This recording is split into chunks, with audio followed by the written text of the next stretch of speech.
Good afternoon, everybody. Welcome to the middle of the SRCD 2013 conference.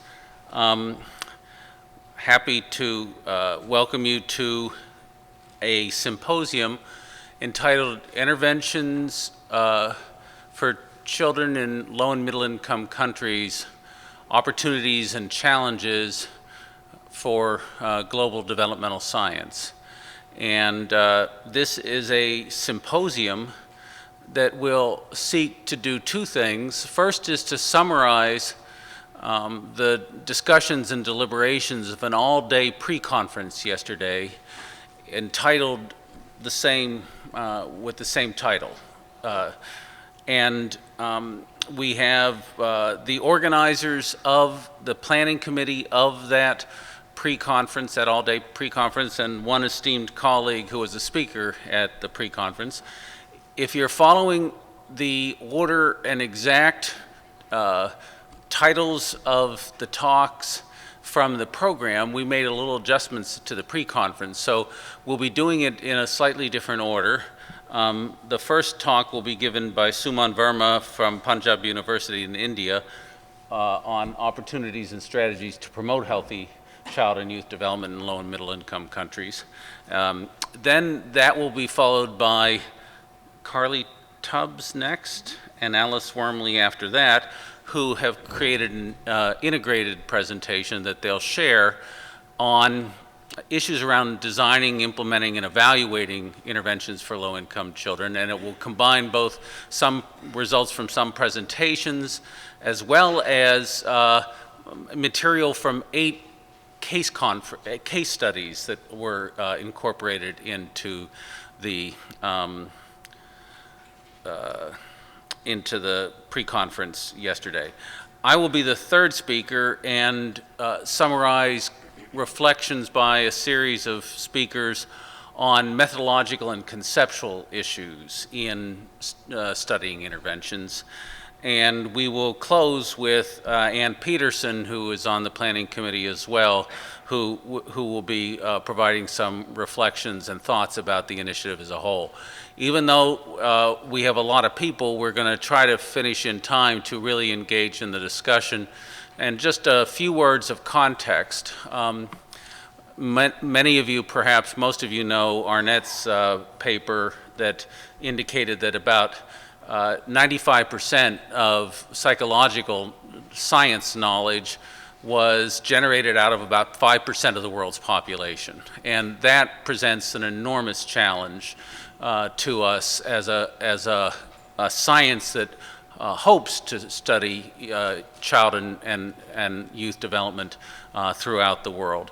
Obviously, the conditions, which Suman will partly describe, and the variation in children's experiences throughout the world are enormous. There's increasingly sharp understanding and an urgent need to improve conditions for children.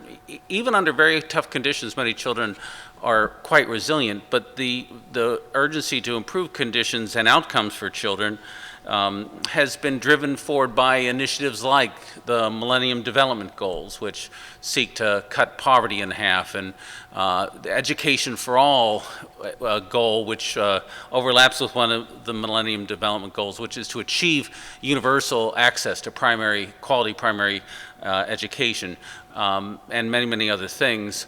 How to think about bringing together developmental science and interventions, smart, powerful, sensitive, appropriate interventions for children and youth in low and middle income countries, is becoming of increasing interest to major international organizations and donors, ranging from bilateral organizations that are interested in foreign aid to UN organizations and many, many others.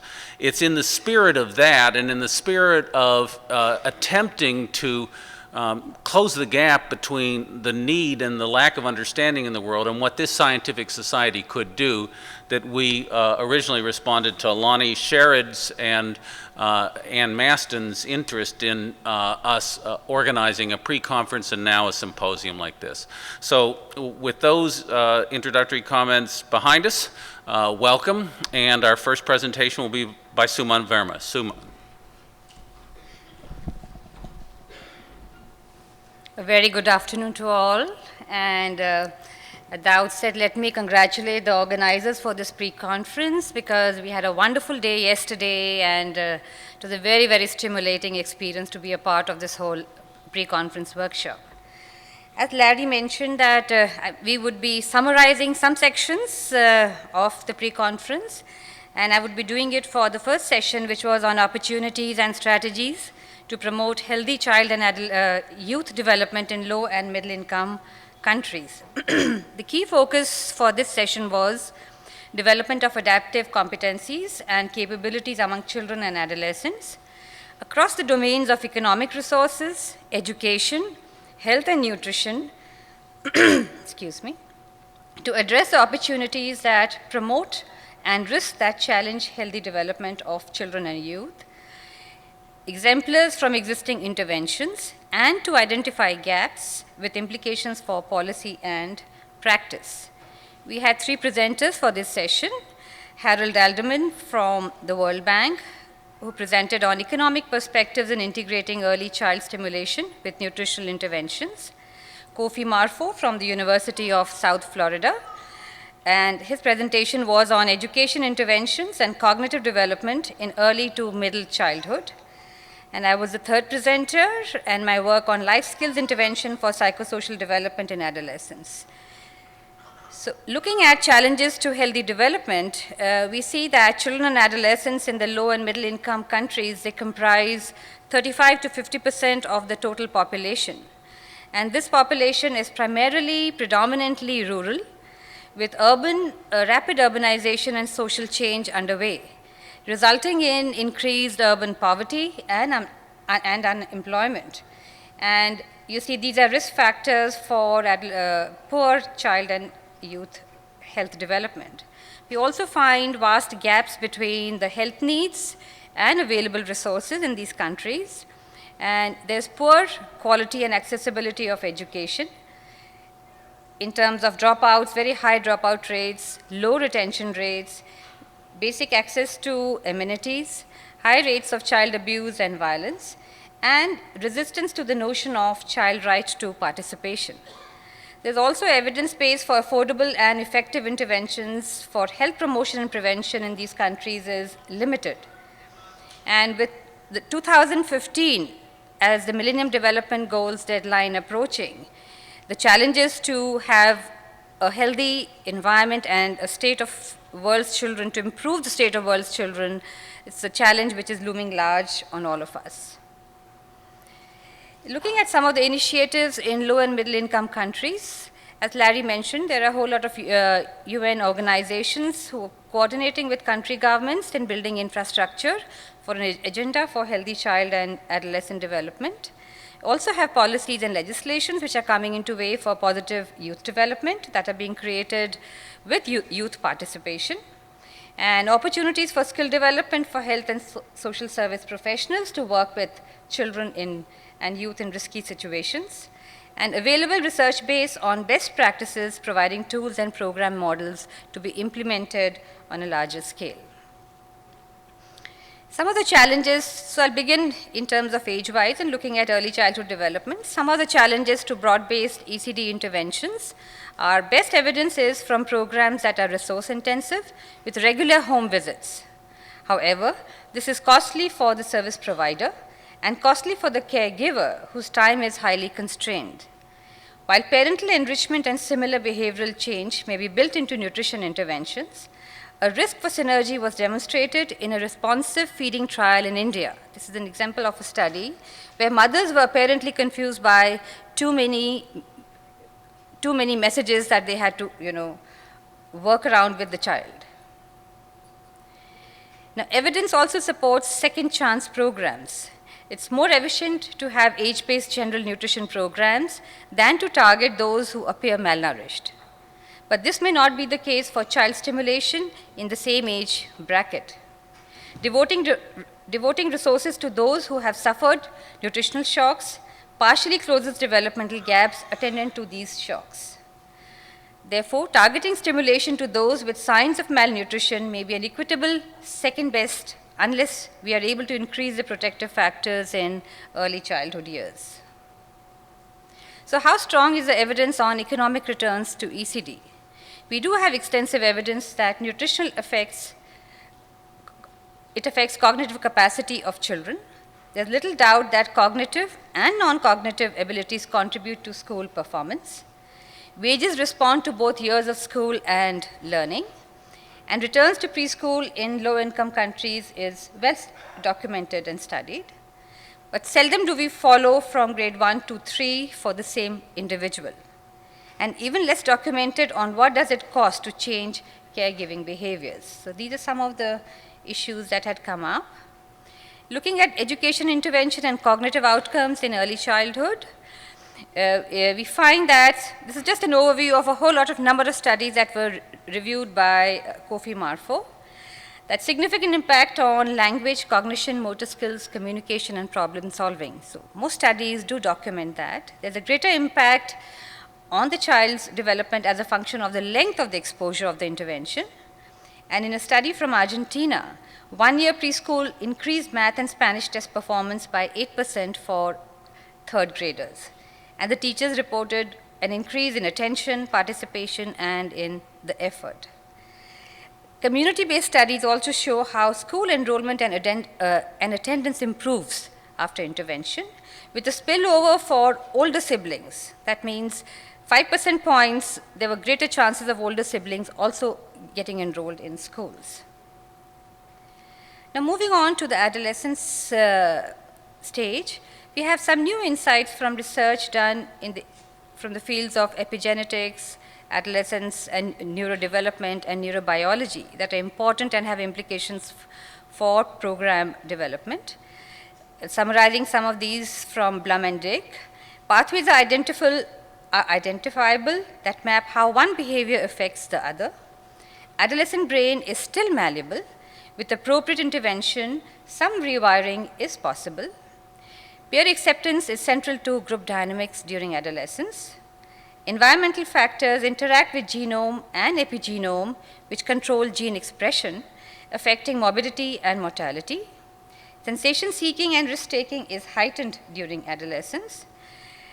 There's blunted response to punishment and heightened response to rewards. And they are more likely to have decision-making derailed under emotional, exciting, or stressful circumstances. And therefore, in cases of emotional arousal or hot cognition, we would find that adolescents inherently think differently as compared to adults. So therefore, these findings should be reflected in our policies and programs. Looking at the theories of human development do find life skills to be an essential component of healthy development. And they act as mediators of behavior. And a whole lot of programs on evaluation of life skills program have shown how it delays onset of drug use, promotes positive social adjustment, improves academic performance, teaches anger management, and prevents risky sexual behaviors among the youth. So looking at some of the life skills programs in low and middle income countries, we have FRESH, which is focusing resources on effective school health. This is an interagency collaboration of UNESCO, UNICEF, WHO, and the World Bank in collaboration with the country governments, wherein they've started these programs in schools, which have an holistic approach and use multiple strategies to promote health and well-being through schools. And they adopt a rights-based approach to learning and quality education. And nations that are committed to education for all include life skills as an essential component for learning outcome for children and adolescents.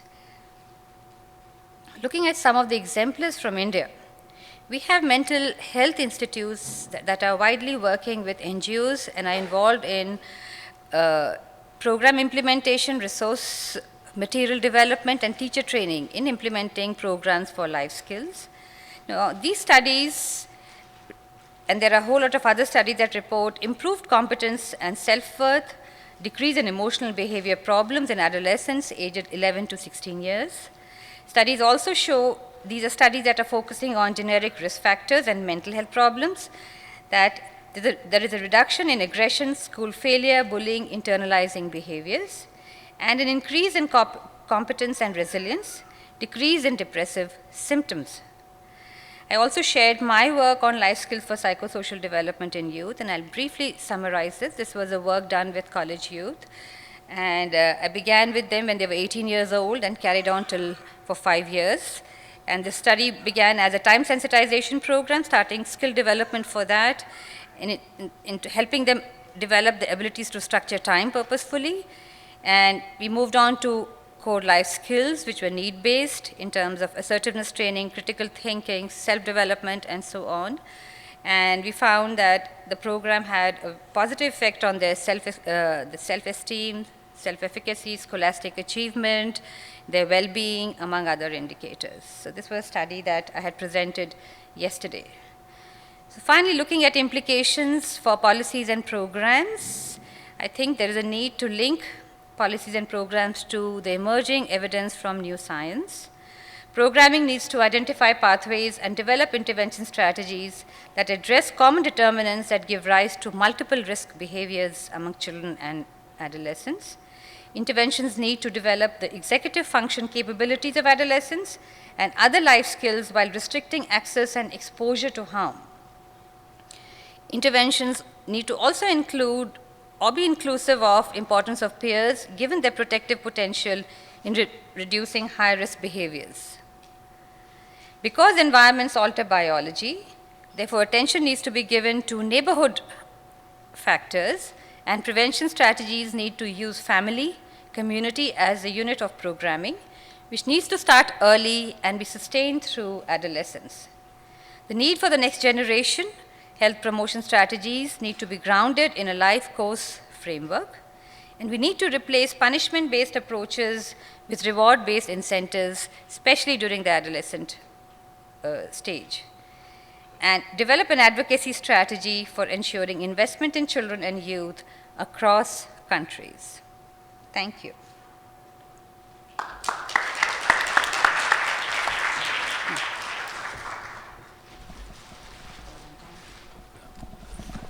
Thank you, Suman. You did a great job summarizing 3 summaries of 20 years of work across early childhood, middle childhood, and adolescence. It's virtually impossible to do justice to it, and Suman did.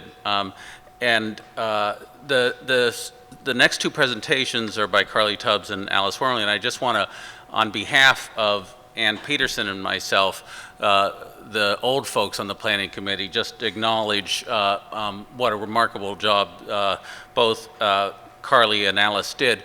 I'm excited by the fact that increasingly moving into the developmental sciences are people who've had other careers. So I just want to mention that Carly worked for Human Rights Watch for a number of years before she went to doctoral training at NYU.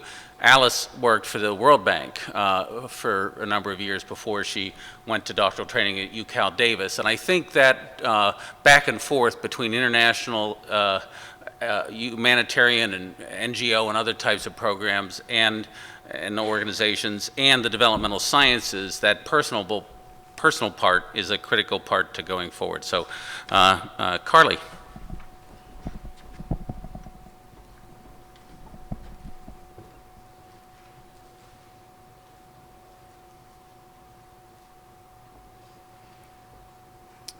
So I have rewritten this talk about 10 times between yesterday and today because so much came out of what we talked about yesterday. And so I'd like to thank all of you who were there yesterday. I see a lot of you in the audience for providing such a stimulating conversation. And I would also like to particularly thank Larry and Alice and Ann, who have provided a particularly stimulating year as we've gone through this journey. So in telling the short story of one girl's coming of age, the famous author Joyce Carol Oates asked 2 very simple but 2 very poignant questions, which are, where are you going and where have you been? It's been nearly 2 decades since social scientists and policymakers have began the process of designing, implementing, and evaluating interventions in low and middle income countries. And yesterday offered all of us a welcome opportunity to reflect ourselves as this field has come of age. Where have we been and where are we going? Now, Alice and I have been asking ourselves these questions, particularly as two young scholars that are ready to carry forward this work and standing at the frontier of many new opportunities and challenges, as the title of this pre-conference makes clear. Yesterday, we were lucky to hear 8 case study presentations that highlight these opportunities and challenges, and we will use examples from these case studies throughout both Alice and ours presentation.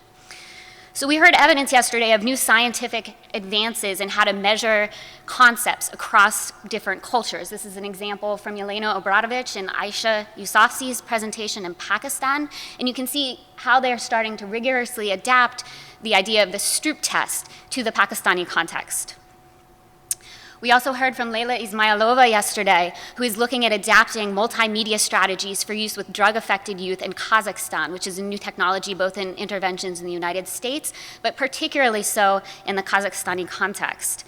The multimedia approach is particularly interesting because of its cost effectiveness, its easy scalability, and its high fidelity in working with youth. And we've also heard exciting news about how we're finally starting to partner with various organizations. So this is an example from Suha Al-Hassan's presentation, which is a better parenting program in Jordan, in which we see that she collaborated with members of the government, with the UN, and various NGOs. But we're also facing significant challenges. It's a frontier that's marked by an ever-finite amount of resources and an ever-changing political and economic landscape, which is increasing the need for us to make smart, innovative, and efficient choices. In order for us to make those choices, coming from a human rights background myself, I believe it's important to step back and ask these questions, but also to ask another question, which is, why are we going there? We can answer that question in many valid ways, and its answers will inform our actions, as Kofi Marfo spoke about yesterday, in balancing how we use the science of developmental, or how we use developmental and intervention science, and how we actually make programs on a ground that make a difference. So in answering this question, we can take a human rights approach or a child rights approach, as some of you heard about yesterday in Suha Al-Hassan's talk. We can also look to Amartya Sen, whose writings inspired the creation of the Human Development Index, who argues that all people should have the opportunity to achieve valuable beings and doings. But our goal here, for all of us in this room, is probably not to achieve such rights or such beings and doings for one child, for 10 children, or even n equals 1,000 children. It's to be responsible and responsive to as many children as possible in the world who need it. And to do so, it involves a complicated translational process in which research informs intervention work, informs policy, and at the same time, policy informs intervention work, informs research. Simon Sommer, who I don't think is here, he's from the Jacobs Foundation, pointed out yesterday morning that this is not a linear path. And I would argue, well, it's not even a circular path or an additive path. If I think about it in my head, it actually looks more like a giant rubber band ball that sort of bounces around. So, as Alice will speak about, some of these rubber bands involve capacity building, cultural sensitivity, and this new principle that's known as leapfrogging, which is working with state-of-the-art interventions in low and middle-income countries. But as Jed Friedman, who is a senior economist at the World Bank, also spoke about yesterday, it involves building an evidence base through an evaluative process. So to give you a background of what an evaluative process means, the fundamental objective of an evaluation is to answer the question, what is the causal effect of an intervention X on a priority outcome Y? But in reality, that's not what an impact evaluation is measuring. It's answering what is the effect of an intervention X on a priority outcome Y in a study setting Z. And given that study setting Z, it's not generally applicable to policy at a broader scale. So how have we traditionally addressed this? It's known as the efficacy, efficiency, and scalability cycle. And so what you do is with an efficacy trial, you provide the highest standard of evidence for an intervention's effectiveness through a series of what are called randomized control trials, which are the gold standard of evidence. And what they do is they allow us to make the statement that this intervention caused this effect. And the key word there is cause. At that point, after you've demonstrated this, you typically move to an effectiveness trial, in which you test how to effectively give this intervention under many different conditions. If you can demonstrate that, you also move to a scalability trial in which you demonstrate that this intervention works in a variety of different contexts. But Jed yesterday gave us 6 additional guiding principles for conducting such evaluative research in low and middle income countries. So his first principle has to do with effectiveness. And the point there is that when you're doing an effectiveness trial, you have to be cognizant of and responsive of the context and the systems in which this is taking place. And that means matching the evaluation methodology to the context in which it makes sense. So generally, I've said that randomized controlled trials are the gold standard of research, and they are, and they provide a simple policy-relevant estimate that policymakers can interpret easily, which is great. But in many contexts relevant for policy, that's not the system. The system in which that takes place doesn't allow you to actually get that causal estimate. And that can be due to a number of things. So in an example in which you randomly assign a school to receive an intervention and then you assign another neighboring school to receive the intervention, in all likelihood in the real world, teachers talk to each other. People talk to each other. Students move across schools.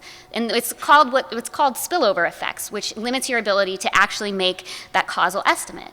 Another thing that can happen is what's called a spotlight effect, in which you have a district manager who is in charge of both of those schools, who knows what's going on with the intervention, and then who treats the 2 schools differently.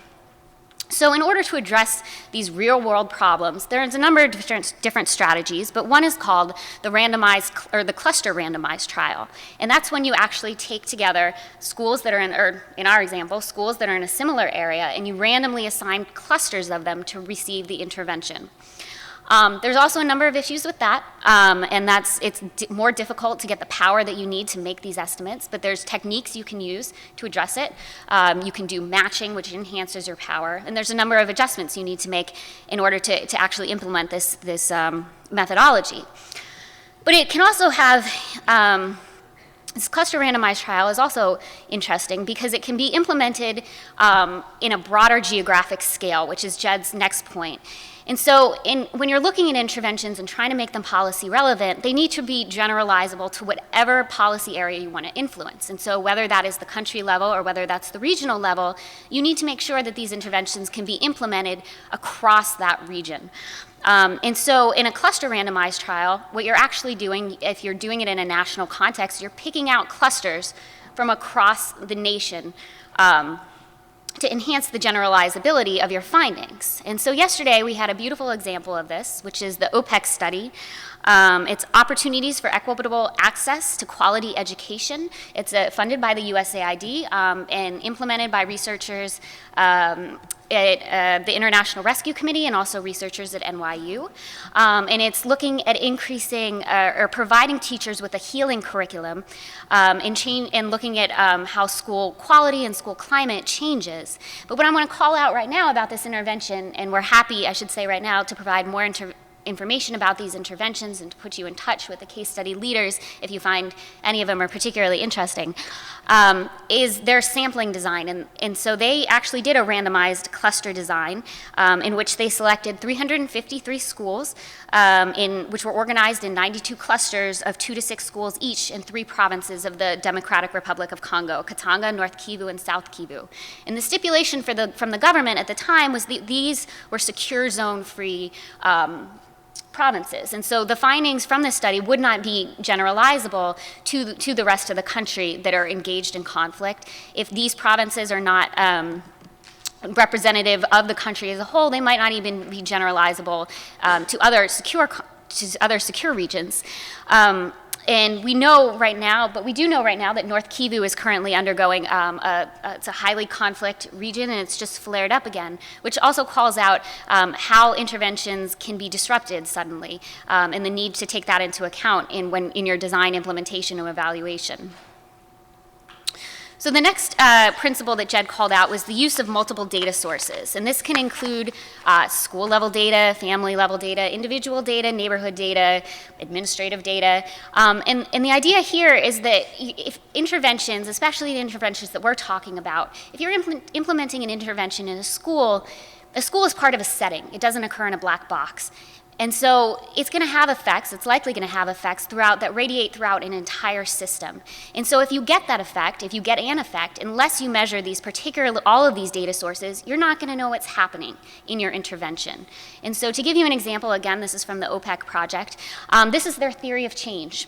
And so you can see it involves collecting data across a variety of different settings, classrooms.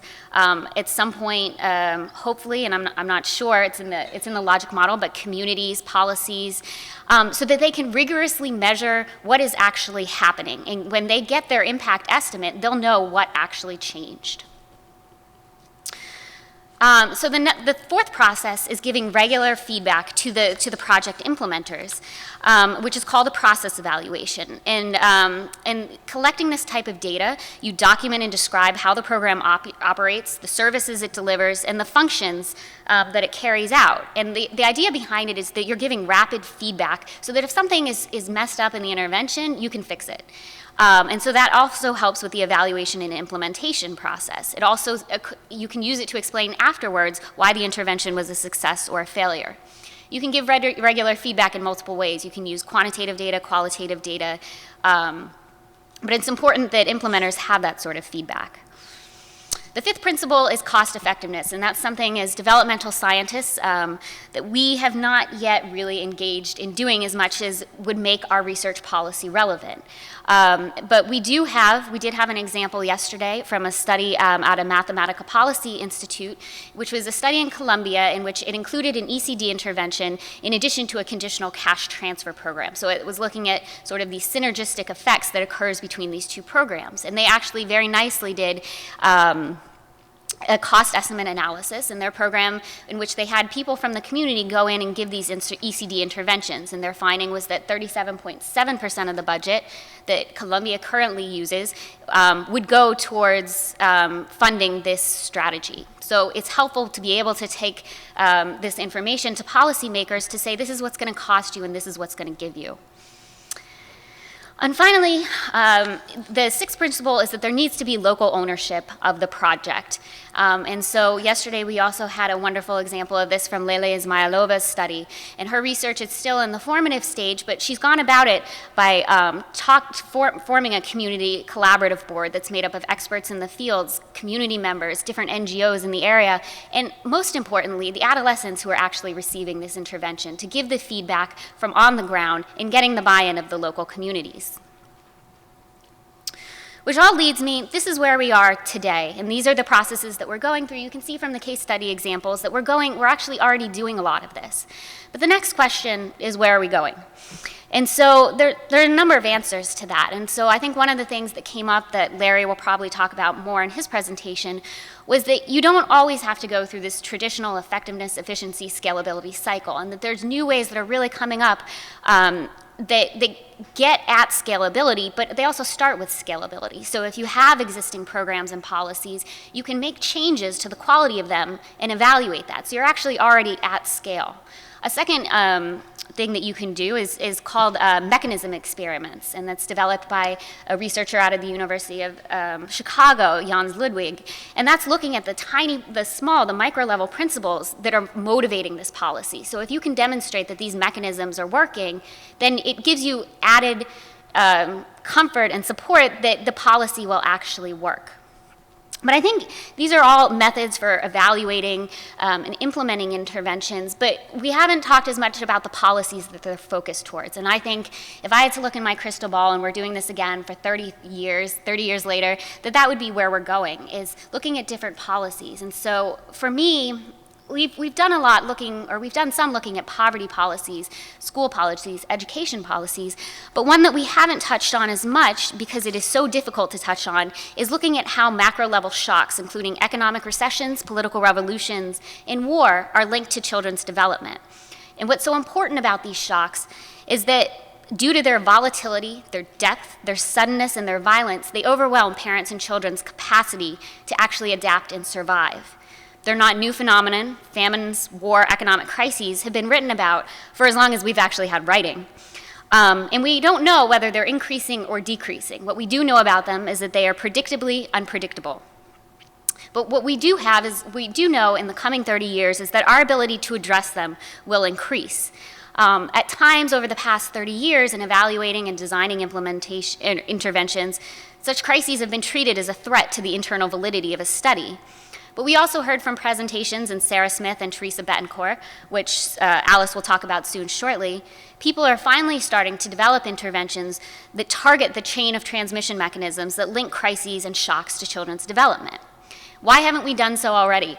Because you can see from this picture, it involves a whole host of factors that include financial systems, national, regional, local government systems, access to and quality of resources in families and schools and community, changes in social relationships and norms, but that also all interact at the same time. So it's very, very difficult to know where to interact, how to interact, and when to interact. It also requires a rapid response. It requires being on the ground. But as we're finally starting to understand these pathways, we're finally developing the scientific and methodological tools to actually be able to map some of these processes. And as we saw yesterday, there's a huge interest in developing a network of interdisciplinary, of diverse researchers around the world who want to engage in actually mapping these processes. We have some of the tools already to address interventions in schools, neighborhoods, economic system. So it's becoming less impossible to actually do this kind of work. And so I would like to be standing here 30 years from now giving this same presentation, but actually talking about the interventions that we developed to target crises and how they've been designed, implemented effectively, and made into actual policy choices.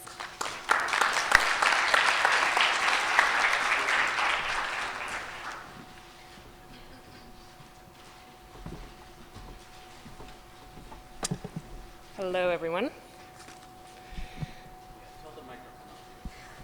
Can you hear me now? Okay. Well, oh, I do have a presentation. I forgot. Where is it? I don't know, Max.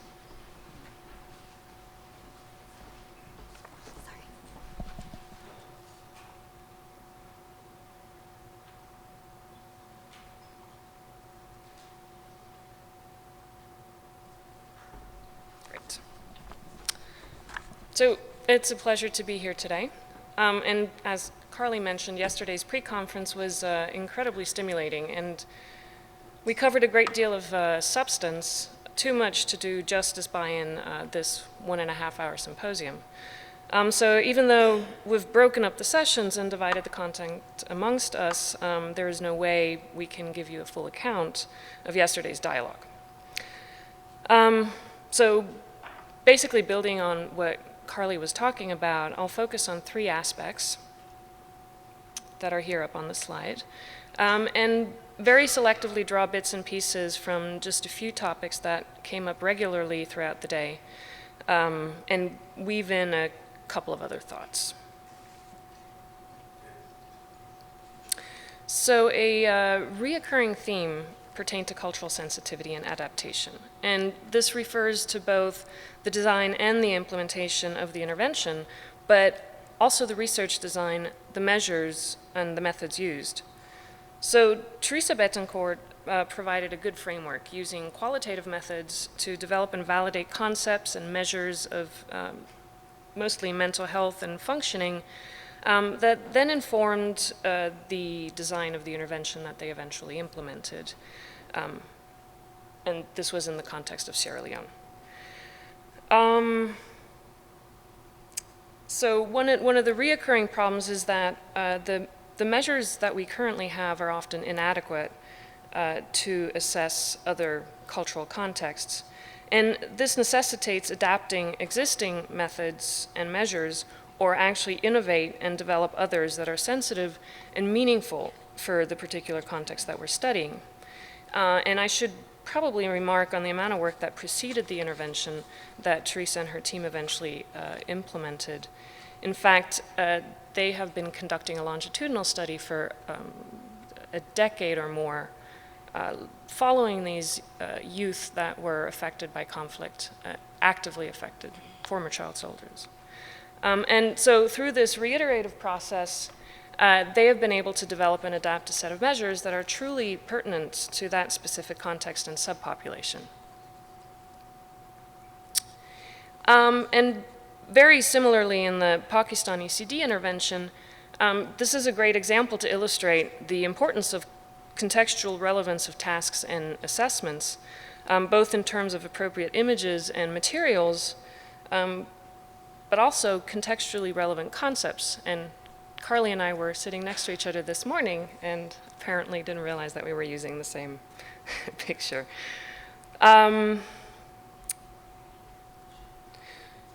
So a further topic that came up time and time again was the importance of capacity building. And not just for research purposes, but for program sustainability purposes. This won't work without building the local capacity to carry these programs forward after the World Bank leaves the country. So without building capacity, we will not be able to scale up even the best interventions.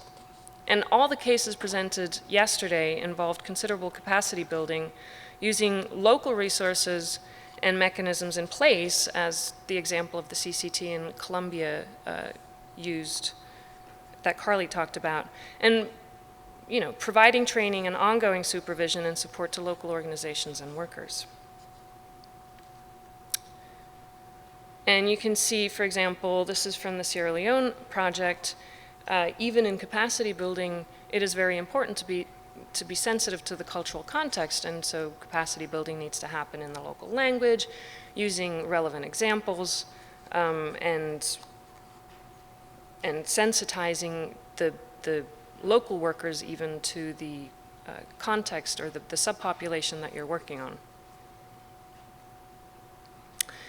When introducing relatively modern methods of assessing certain things, also a lot of capacity building will be going into training your researchers to be able to assess some of these things and use these tools.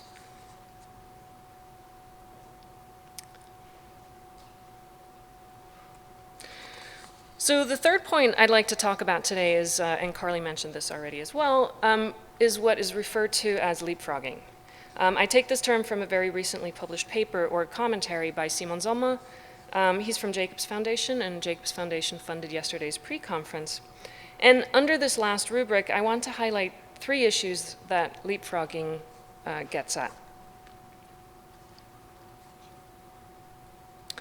So the first relates to what Sarah Smith from the International Rescue Committee referred to as a tension between urgency and evidence. So in other words, how do we handle this conflict between the need for immediate action and the need to build the evidence base? So I think one of the strengths of all the work presented yesterday was a concerted effort at opening the black box of human development. And we all agreed that investigating the mechanisms through which children develop and through which they are affected by their ecology should remain a strong focus in the work going forward. However, this puts a great burden on the research. So many of the interventions presented yesterday had adopted multi-component strategies. And in some cases, the research design allows us to disentangle the effects of the individual components and test interaction effects. But, and this is a point that Simon makes, it may be an unreasonable objective to want to identify impact of each and every individual component and all possible combinations of components that are currently available to us. We yesterday, the collective we, don't actually believe that we should wait until we have all the answers. In fact, we may never get to that stage. What leapfrogging refers to also is to do cutting-edge research. And that is using the methods that we have developed in the US and in other OECD countries, and use them when we do research in the majority world. Being innovative, thinking critically. And I will return to this topic in a minute when coming back to the question of where are we going. But I'd like to add a third topic to the leapfrogging argument, one that wasn't necessarily emphasized yesterday, but relates very strongly to the question of capacity building. There is no justification, in my opinion, to do what I would call second-class interventions. If we know what the most cost-effective and sustainable treatment would be, then we should make the investment in building the capacity needed to support these interventions. And I'll give you one small example. We know that treatment duration can be a critical factor in the sustainability of program impacts. So we will need to accommodate for such treatment duration effects and not shy away from the capacity or other resource constraints. So, okay, let me close by giving you my thoughts on where we are going.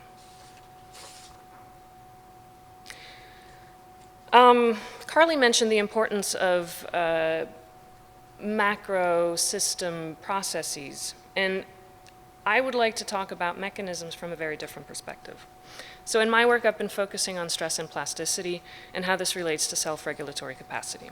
Simply put, stress affects the brain, and we need the brain to flexibly regulate emotions, behaviors, and actions according to the demands of a particular context. And extreme and persistent stress can eventually lead to neural atrophy. So this pre-conference focused on children and youth growing up in some of the most adverse situations and circumstances, extreme poverty or war. And such contexts are generally stressful. But I believe very strongly that there remains a great deal of plasticity, also as Suman mentioned before, beyond early childhood. Some neural connections may never be recovered, but we can learn and we can train our brain. And stress is not confined to the physiological level. Stress ties together a range of subsystems. Cultural factors, social networks, and a host of cognitive behavioral processes moderate the relationship between stress and an individual's psychophysiological reaction to it. And I think one of the key messages here is that from a developmental point of view, what happens around us cannot be separated from our physiological response. And our physiological response will affect our functioning within a particular context, influencing our attitudes and the choices we make. So with regards to learning about mechanisms, I believe we should start investigating biomarkers in order to better understand what interventions work for what people, under what circumstances, and why. It will also allow us to identify interventions that are actually doing more harm than good. Now, with regards to cultural aspects, my suggestions for assessing biomarkers does not excuse us from doing culturally sensitive work.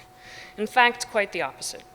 But biomarkers may inform other measures that we are using in our surveys. For instance, if you're asking a question about a person's perception about stress, and this is not correlating with their physiological response, we might be asking the wrong question. Or we're asking the questions the wrong way. Either way, we will still need to tread carefully, also in introducing biosampling and other cultural contexts. So in summary, assessing stress at the physiological level will allow us to assess how an intervention translates into actual change in neurological and endocrine functioning. Such considerations will be of critical value when determining the sustainability of program impacts. So let me finish by saying that the group that convened yesterday, and you here today, we are part of a still comparatively small, but hopefully quickly growing network of people. And it is our shared responsibility to move this field forward. We need to explore the mechanisms by expanding our research to both ends of this continuum, from the molecular to the macro, so that we can tailor programs to the diverse needs of different subpopulations. Capacity building will be a key component in most of the countries we work in, and only if we realize that the people we are supposed to serve are full agents in their own interests can we truly affect the change where it is needed most. Thank you.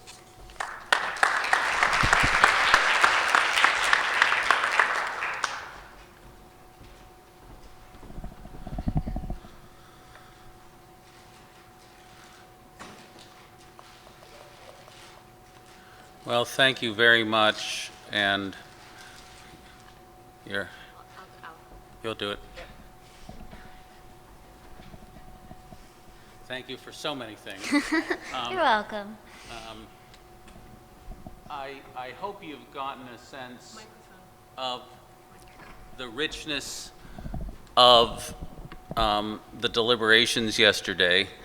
And there was one recurring joke as well as a theme, and the recurring joke was in doing this work, we all feel like we need to and are going back to graduate school, even if we're not out of graduate school.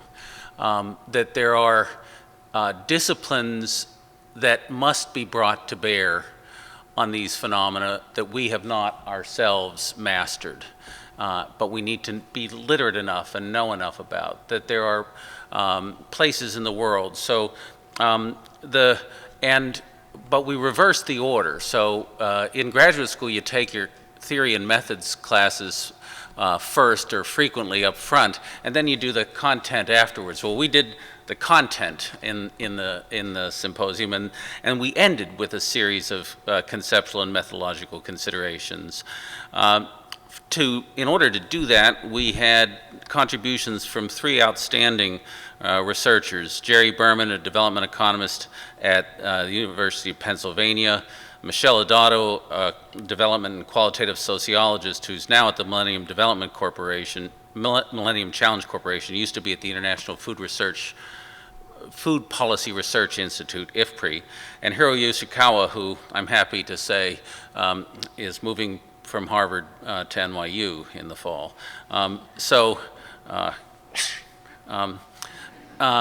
And what I want to do is give you a sense of each of these disciplinary perspectives, and then end with some broader reflections. Jerry, as an economist, really emphasized conceptual issues related to getting an unbiased estimate of the effects of interventions on outcomes.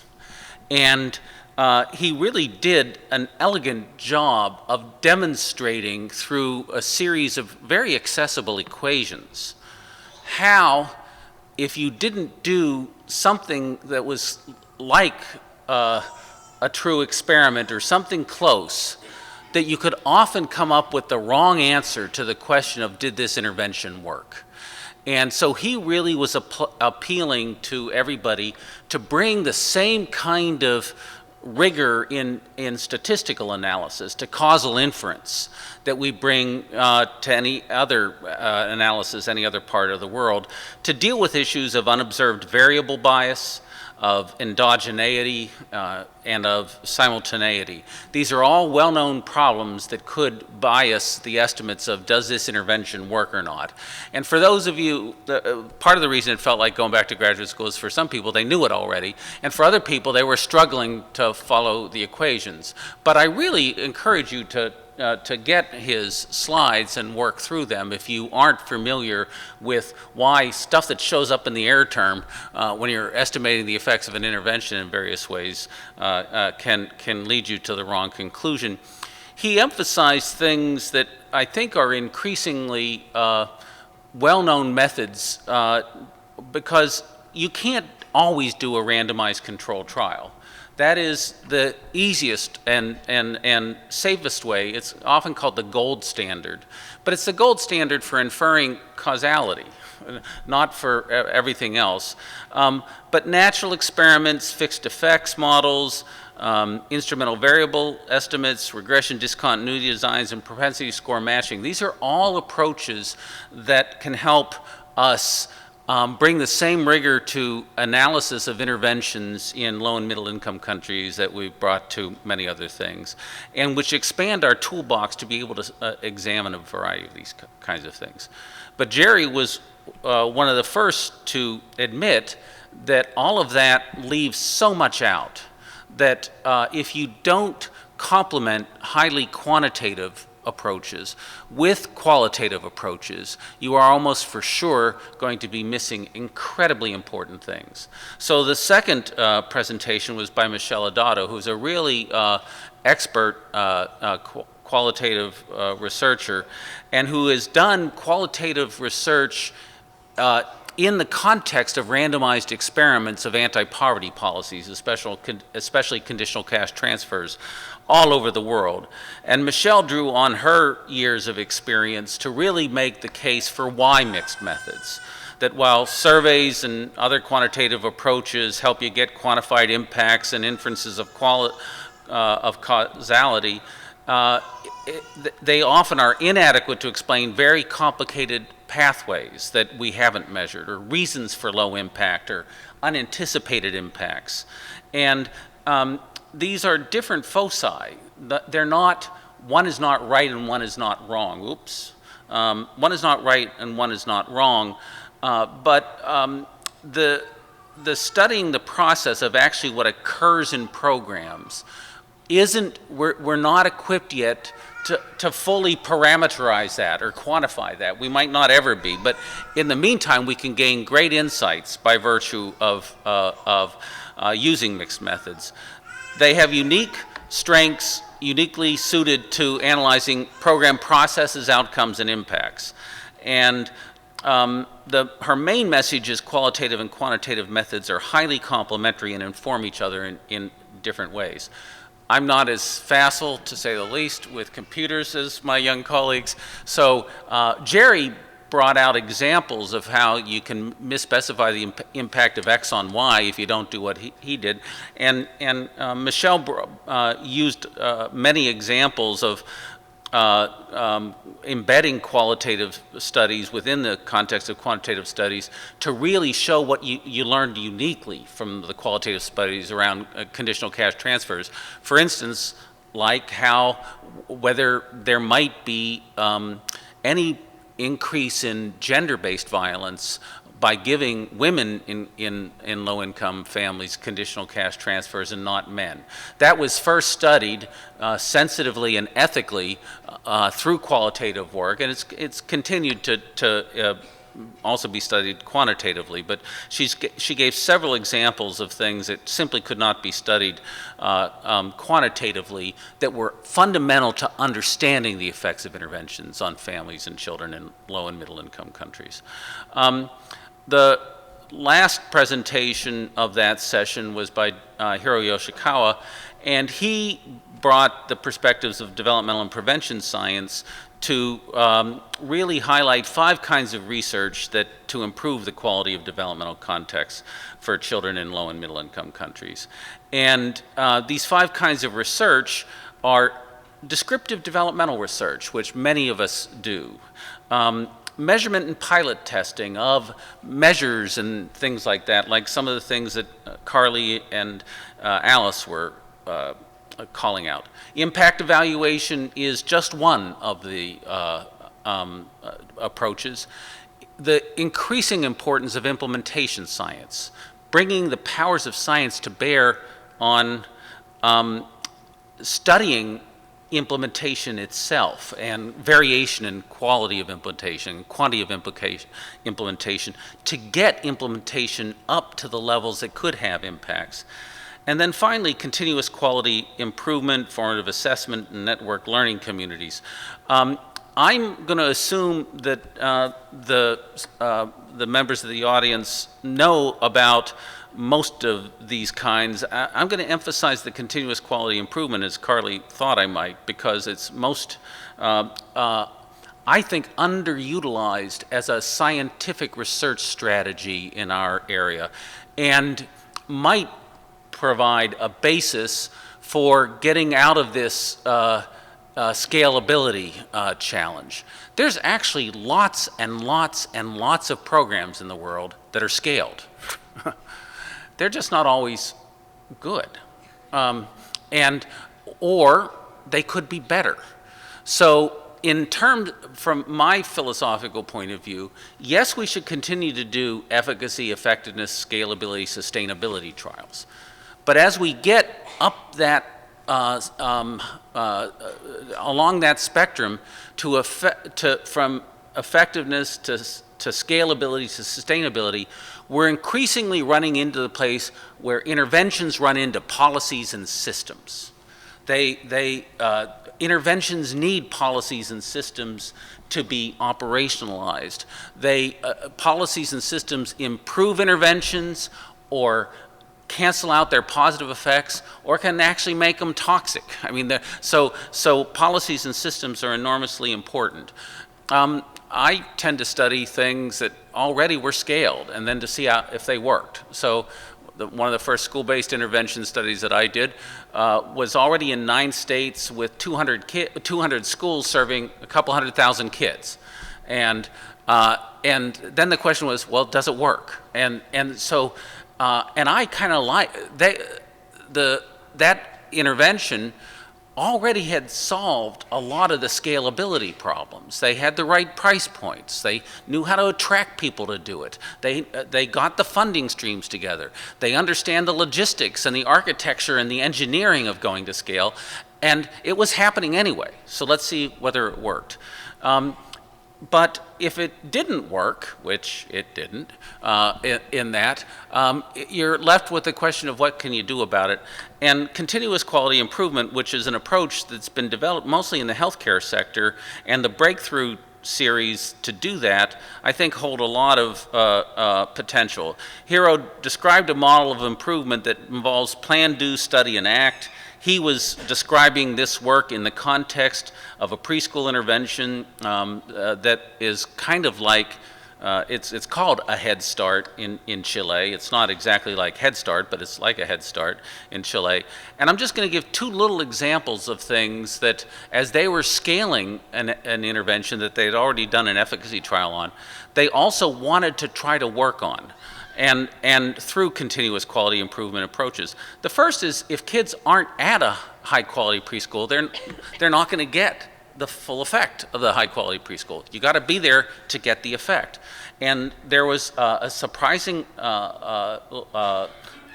maybe not surprising, there was a distressing lack of attendance for some kids, and they did this little thing where kids go in every day and put a Post-it for the day they're there, and that allows kids to see what they're doing and teachers to see what they're doing. And over time, this is an Excel spreadsheet that just shows the rate of daily attendance going from down in the 30s, close to the baseline, up into the 70s over time. So they also had a good example of helping kids move from drinking sugar and fruit juice full of sodas and fruit juice full of sugar to drinking water.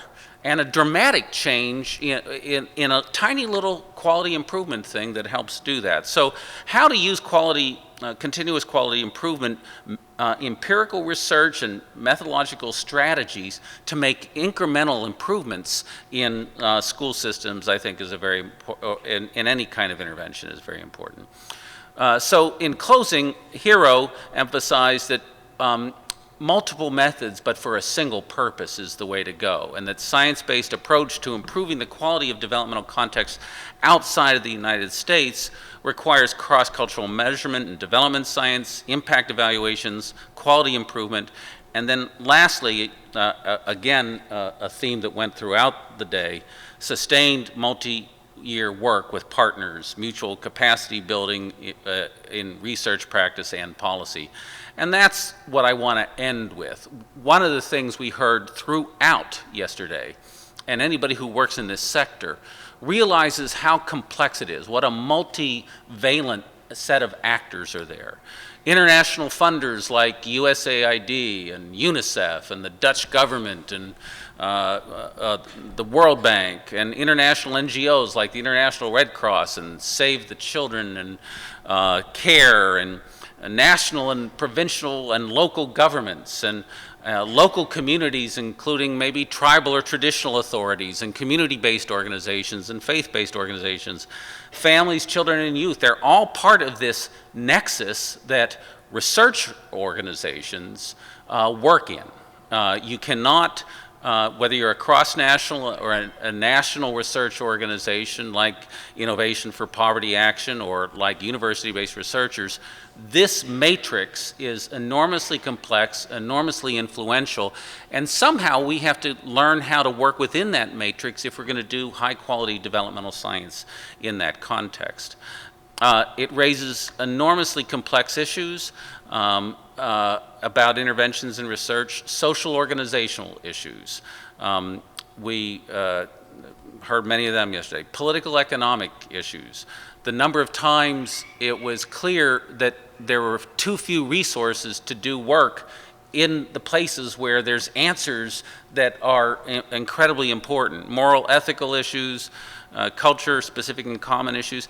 And the one I want to really leave with, I would like one of you, or a couple of you, to start a technology company to bring the very best technical and logistical support. I want a UPS for research. I want a Google for innovation in research. We are fighting a million mosquitoes with one fly swatter. I don't know what the image is, but boy, do we need technological and logistical support, especially to do this kind of work. How do you get data from a place that's remote enough that it takes a day to ride there on a bike, and how to get the data back? So these are all in the service of how to do the best possible developmental intervention science in those countries where the world has the most to learn. We really have the most to learn there's so much knowledge and so much important things to learn, and the children have the greatest needs. So that was the goal. Thank you, and I invite Ann Peterson now up to give a few of her reflections as a co-leader in all this.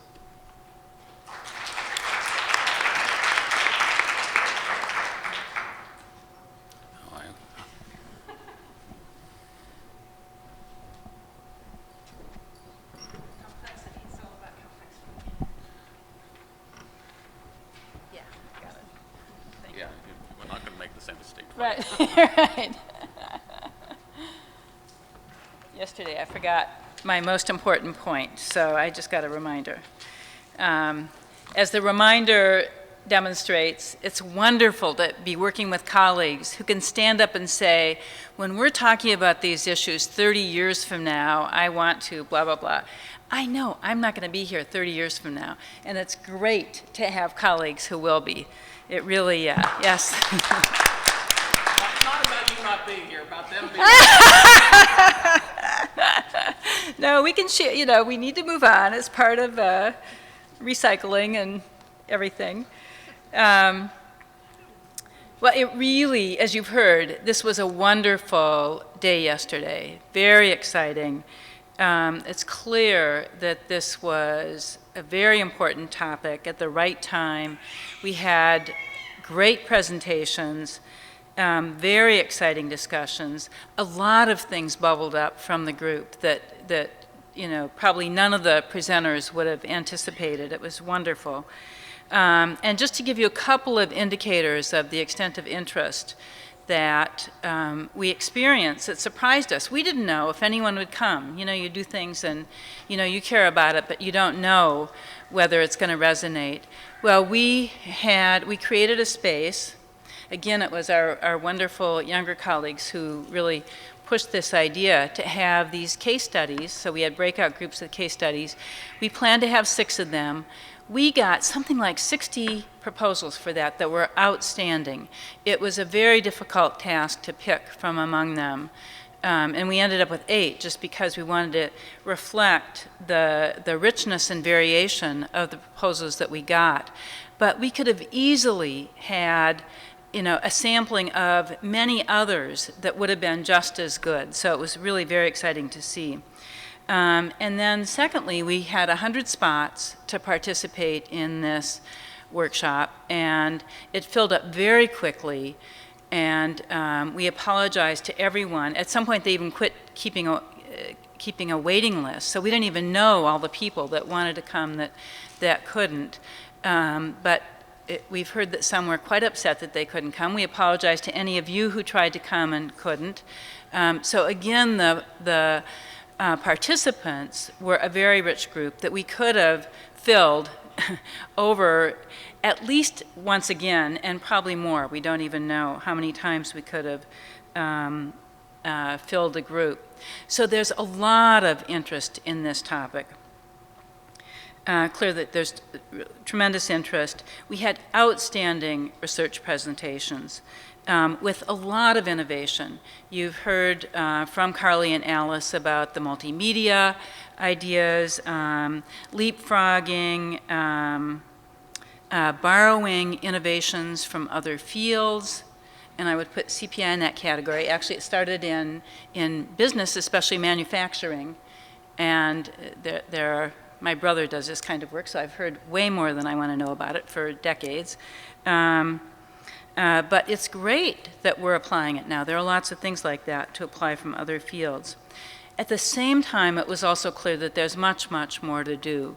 One of my colleagues mentioned that much of the discussion was on the 0 to 5 or even prenatal to 5 age range. And even though there's compelling evidence of how important those early years are, you can't stop. You can't say, okay, we did that, our kids are fixed, and now they should be fine through the rest of life. There are a lot of things that are needed to end up with healthy adults, and we need to keep working at these other age groups. One of the extensions that we really, really need. Alice mentioned the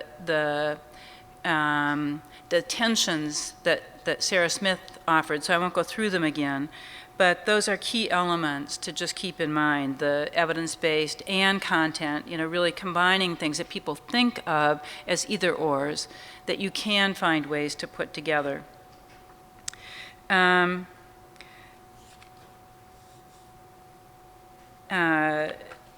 I loved their emphasis also on thinking about the future of more macro. We need to know a lot more about what difference context makes, and even to be able to characterize them is extremely important.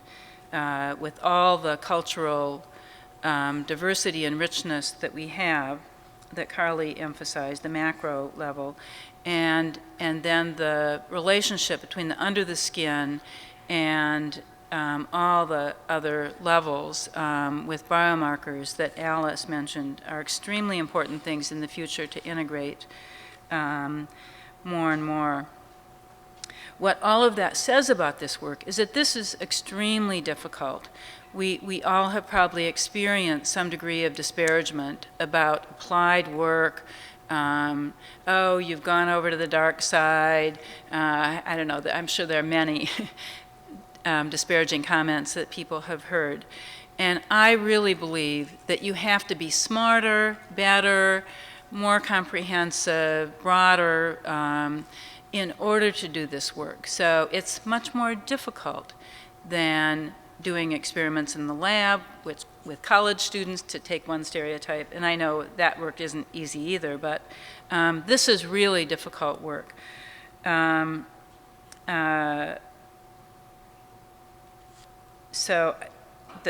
let me mention one more thing before this leads naturally into why meetings like this are so important. But first let me mention one other kind of thing that didn't come up, and actually the person who taught me about it is Kofi Marfo. We talked about the importance of partnering with the stakeholders, the intended beneficiaries, the people in communities. They're the ones who are going to sustain any efforts. There are some wonderful examples of people taking it on themselves, and they've done amazing things.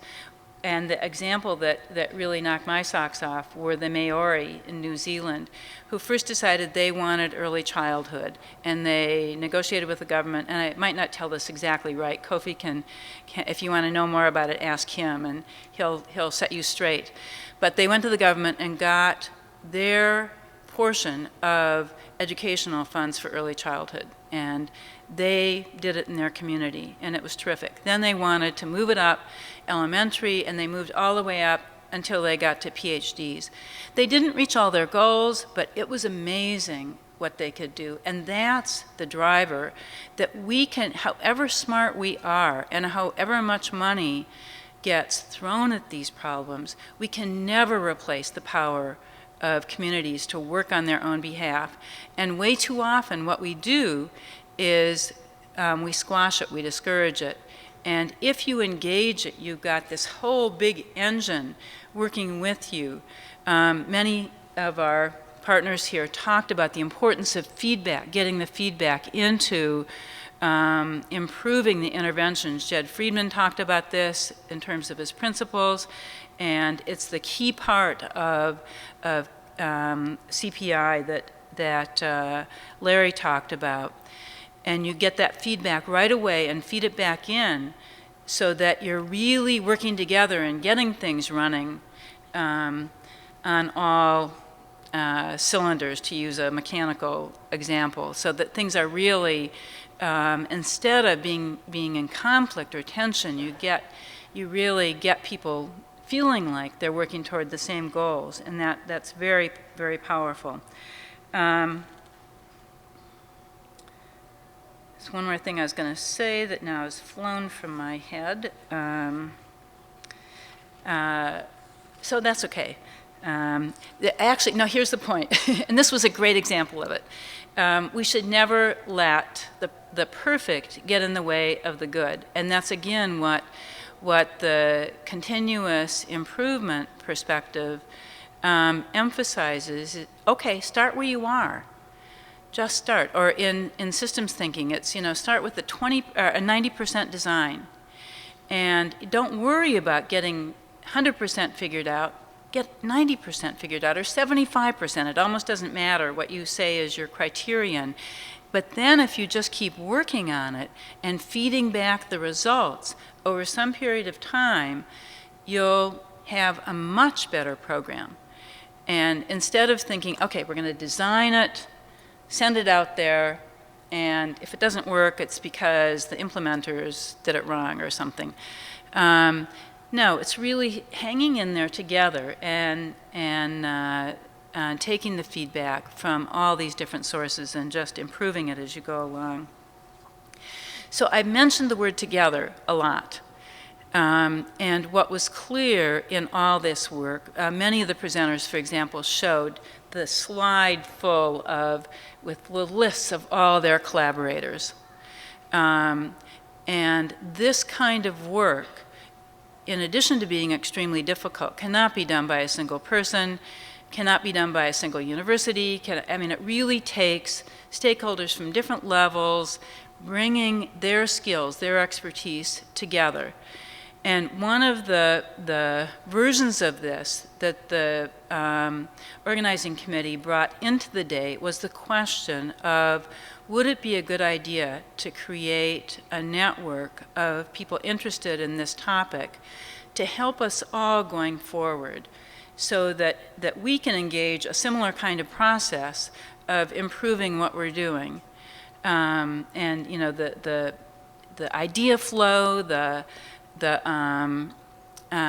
experiences. There was a lot of talk about we should really talk about what went wrong, so that we don't keep doing those things over and over again, but instead learning from them from a larger group. We weren't sure that if we had proposed a session or a workshop on failed interventions that would be accepted by SRCD, but we thought we could reframe it to really get that idea in there, because we think it would be extremely important.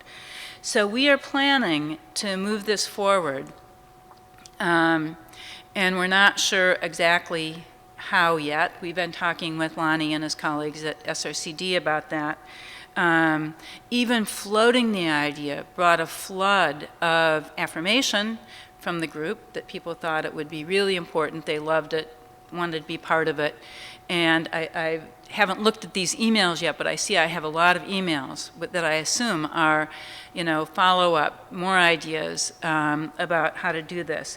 In addition, one colleague mentioned 2 different networks that she knows has gotten started, and they would like us to be the research partners in these. One is an NICHD effort of funders that's been meeting just recently in the last month or so to talk about doing this all better.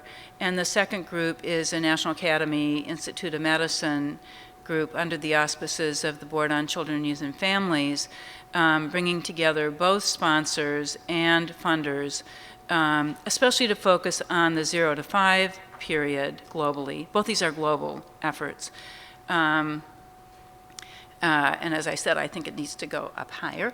But still, I think those are natural partners that can help this effort, I think, in lots of ways by bringing in the funding and the different perspectives from those groups.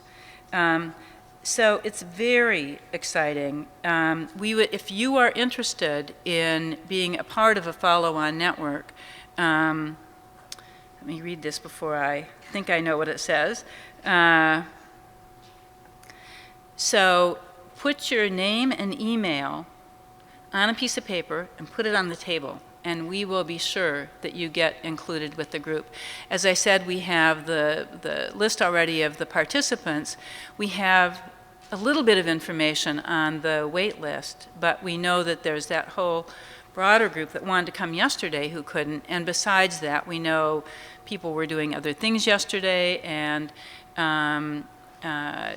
many others who are very interested in these issues. So we welcome any information from you about that, and we also welcome your ideas if you would like to start being a part of this going forward. Thank you.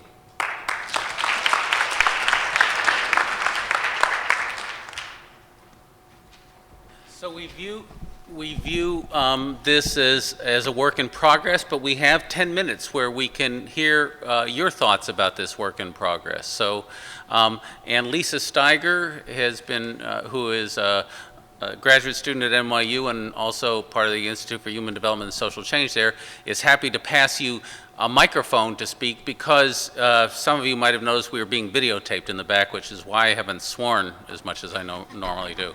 But it'll help a lot for that to pick up your questions if that's the case. So raise your hand if you have a question. Here and then there are the first two I see. And say hello, tell us who you are and what your question is. Okay, I'm David Myers from American Institutes for Research. This may be more of a statement than a question, but listening to this session and sessions earlier today and talking to a lot of people, there seems to be this, I'll call it a growing dependency on the continuous improvement model. And to be a little provocative, I think we're putting too much stock in it for the following reason, and that is, I think it's great to start to understand how to improve the interventions. But if you look at it in a strict way, it becomes part of the intervention. And if we do believe that context is so important going forward, and you remove that continuous improvement model of collecting data and providing good feedback, you won't have the same intervention in the next setting, and you'll have no idea if it's effective or not. So I think we need to be really careful about putting so much weight on this approach. I mean, it's both domestic and international. Comments? I don't perceive the same growing emphasis on continuous quality improvement. So it's probably because I've been sleeping under a rock. But I think the message of this symposium and of yesterday's meeting was that there really need to be a portfolio of research strategies. So an over-reliance on any one of them is, I think, what we were arguing against. Almost any of the research methods can be used inappropriately. So you certainly don't want to infer causality from certain types of designs, and and there are lots of good examples of how to really do a better job in designing interventions after longitudinal descriptive good research. And I personally would probably put your comments in that kind of context, which is, yes, there are ways of messing up certain things by over-relying on continuous quality improvement for certain types of learning. I was personally trying to make another point, which is that there are increments in improvement that are possible if you're thinking about continuous quality improvement, that you can demonstrate their efficacy in certain kinds of ways, and that can improve programs that exist. That was really my point. Yeah, let me just follow up. I mean, I agree. I actually challenge it. Find out what rock you're sleeping under. But we don't. But a lot of times when I hear people talk about it, it feels like it's the holy grail. We can stop then. And what I just think we need to warn people is you can't stop then. Really, if you really want to understand how effective things are, great, go ahead and do that. But there is that gold standard out there that you do need to keep proposing. You can't stop with the CER. If any, I think that's a very important point, and I don't think you'd get any disagreement from this panel or most of the people in the room. Madam.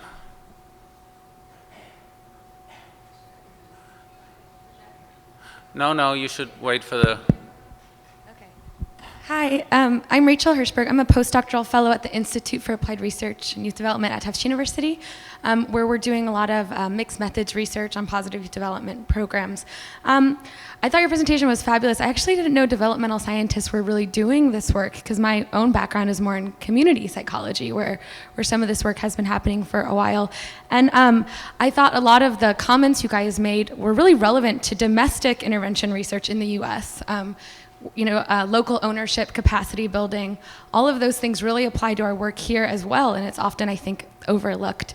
My question is, we're currently doing mixed methods evaluation research projects, and I have also a research ethic of community feedback as a constant part of doing research, trying to generate knowledge with the community and recognizing their own knowledge of whatever topic you're investigating.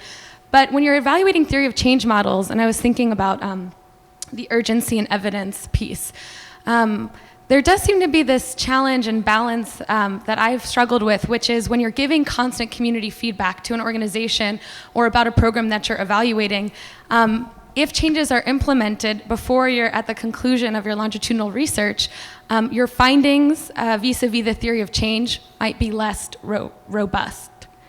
So I wonder if you have any experiences, or from your work yesterday, if there were any anecdotes about how to sort of deal with that challenge of the rigor of your evaluation while also doing this ongoing community feedback work. Well, in a certain way, that's a variant of the earlier question, and but I'm increasingly interested in launching cohorts in randomized trials, and where you allow some of these changes,